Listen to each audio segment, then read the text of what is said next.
Hello everyone, I'm AnimusJ, and today we're going to be going over the basics of Honey Blocks 1.15 pre-release number 1. Came out today, November 21st, and so I thought it would be appropriate to put out a video covering a lot of the basic things that you want to know in order to interact with Honey Blocks. So the most notable thing that people have been discussing is the fact that Honey Blocks stick to other blocks just like slime blocks do, but honey blocks do not stick to slime, and slime on in the same light does not stick to honey blocks. So whenever you are doing your redstoning and machines and all of that stuff, keep that in mind. They do not stick to each other. Now, honey block is thinner than other blocks, so I can press against this honey block, activate this piston, and as you can see, I'm standing on the piston, which is underneath the honey block, and that's because the honey block is just a little bit thinner, and I can actually get onto the piston. Now, because honey blocks are actually thinner, I can shoot through this and actually activate this redstone by shooting the button through the corner of the honey block. The little bit of transparency that you can see right there allows you to shoot right through them. Now, I'm assuming this is also because of the small size of the block, but you can place objects right on top and they will get absorbed if a hopper is underneath them. Along the lines of that same principle, if we use honey blocks with a item stream, hoppers underneath the honey blocks, what you can do is you can use that in order to filter out your items appropriately. So if I throw a bunch of andesite, throw a bunch of diorite, we can come down here below and we can see all of our items have been filtered through these blocks. Now, I'm not sure if this is intentional behavior, but you can fish through the honey block.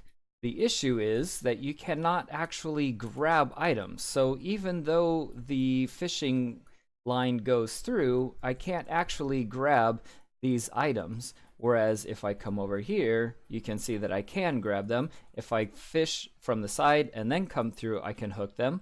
But if I fish through the block, you can see that we do not catch our items. And the same thing goes through here. If I cast my bobber into the water through the honey block, we can wait here for days and days, which believe me, I've already done. And we will not get any fish at all from this, but if I go around to the side and fish like normal, we'll get a fish pretty quickly. One other feature of honey blocks is that both items and entities, mobs, etc., will all stick to it. So we can actually move this honey block around and the armor stand will stay attached to it.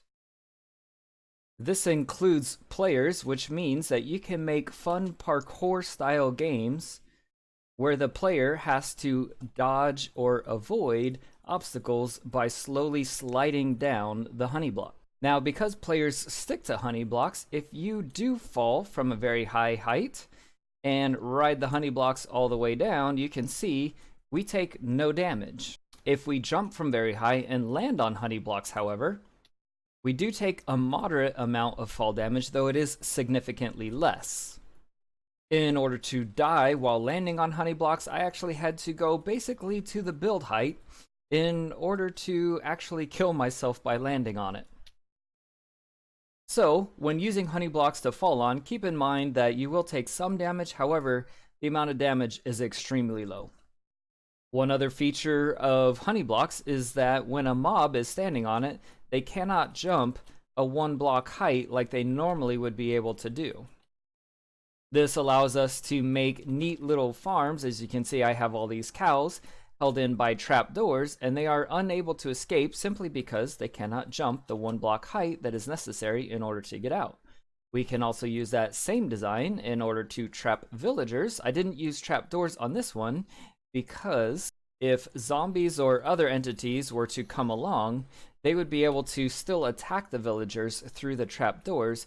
However, The inability to jump a 1 block height as it's surrounded by honey blocks makes it so that my villagers are actually unable to get into the villagers. And these guys are a little bit clever as they're trying to jump on the trapdoors and then jump across, but they don't realize they cannot jump that distance.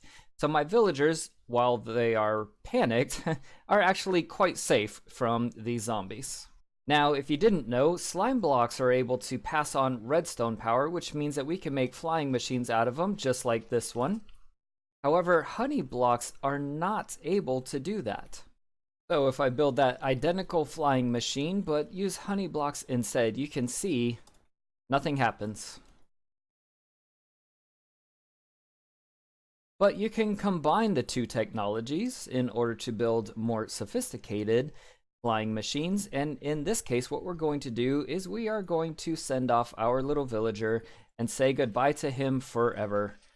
Goodbye, Mr. Villager. So that wraps up this video about all the things you need to know about honey blocks. If you know any other interesting facts that I did not cover in this video, please write it down in the comments below. Make sure to hit like on that video, and if you haven't already, please be sure to subscribe. But that's it, guys. I'm AnimusJ. I'll see you next time.